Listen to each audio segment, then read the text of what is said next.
YTBC, what's the deal? So I'm back with another prospect, Bogdan Dinu. I looked him up. He's 14-0 with 10 knockouts, 6'4", 230 pounds.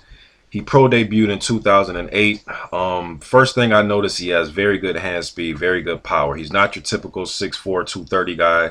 He does stand straight up, but one thing I noticed is he has, how can I say, he has fast twitch muscle. He's quicker and more reactive to punches and on defense and finding openings when he's on offense and he's throwing combinations. He's a little bit more quicker and fast twitch than some of the other big guys in the division. He kind of, he's fast twitch like a Tyson Fury, even Huey Fury to some degree. Joseph Parker seems to be fast twitch. He's not like a slow. He's not slow, but he has hand speed and he has power. He likes to show his hand speed when he's at close range. He likes to fight at a short distance. Although he throws nice straight long punches and he has a good jab and a good straight right hand. His punch, I think, is my opinion, is this little hook he throws. It looks like a jab. He throws it off like a jab, but then he turns his glove over and he turns it into a hook at the very end of the punch. I've seen him fight Eric Martel Baholi. Some of you know him. He fought, who did Baholi just fight, man? Lucas Brown. And I seen Baholi fight Dylan Carmen in a 2014 fight. And that fight was actually Canadian Fight of the Year. They had a damn brawl, Baholi and Carmen. So, Bogdan Dinu, he's also fought Avery Gibson. Again, you look at Gibson's record, you're going to look at his record, and it's going to look like, who the hell is Avery Gibson? But Gibson fought in the World Series of Boxing. He give guys tough outings all the time. Javier Torres and a few other guys.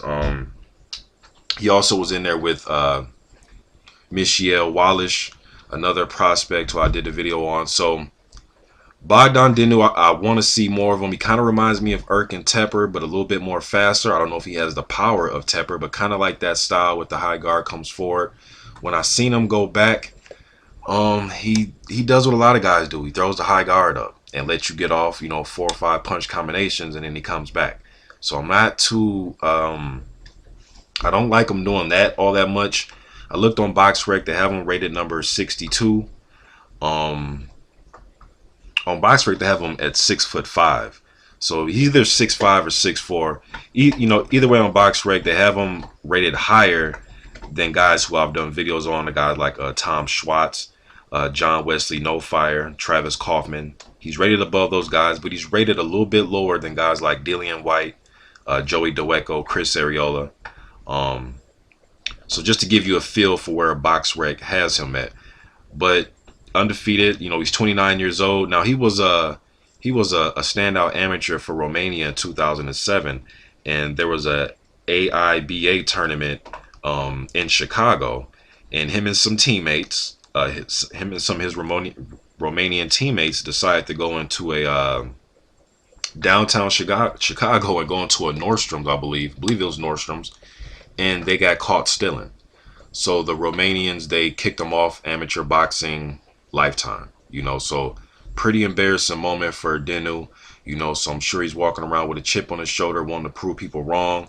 When as an athlete, as a former athlete, man, you get embarrassed like that, for something like that to get kicked off the national amateur team lifetime ban because you got caught stealing. It's embarrassing. I don't care how long ago it was. That is embarrassing, but maybe that gave him the chip he needs. Maybe that gave him the maybe him not making the 2008 Olympics, maybe this will give him the chip that he needs. He still remains close friends with Lucien Boutet. Boutet's at all his fights, and he has him out there in Quebec, and he's a Romanian. Like Boutet went out to Quebec and starting to get a little following. Canada has some good fights if they decide to make some fights, man. Dylan Carmen's up there. Oscar Rivas fights, in Quebec. Sylvester Luis is a fight I'd like to see him in. Luis had a tough fight with Rivas. He was actually in Rivas's face and won some rounds. It was a good fight. And Luis has beat Carmen, and he lost to Carmen, knocked him out and got knocked out. So Silveira Luis would be a good fight. I think I said Sylvester, but it's Silveira Luis. That would be a good fight. I've seen him fight before. So Bogdan Dinu, I like what I see. Very fast hands for a big man. Hand speeds faster than Parker's. Probably as fast as Joseph, but he has good hand speed though, man. Very good hand speed. Like to see him move his head a little bit more. I'm gonna start calling these guys the high guard committee. The guys that just put the high guard up and go on their back foot and let you get off 5 or 6 punches and then they come out of their high guard. You're playing the numbers game, as Emmanuel Stewart used to call it. You're playing the numbers game because sooner or later one of those shots are going to get through and probably hurt you. I like to see guys slip a punch or just get out of just get out of punching range. And if you are on defense, use your own jab. Try to get that guy off balance and get your opponent not so willing to come in on you and just land combinations, or become a good infighter. One thing I did see with Dinu is when he is on the inside, I seen him. He did this a few times in the Martel Bohili fight. Is when they got into a clinch, he would put his lead foot, which is his left foot, in between Bohili's legs and then push him off balance like that.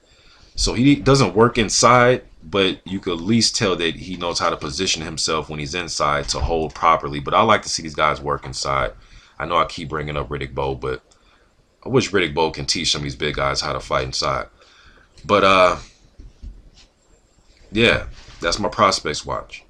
Bogdan Dinu, YTBC. I'm out.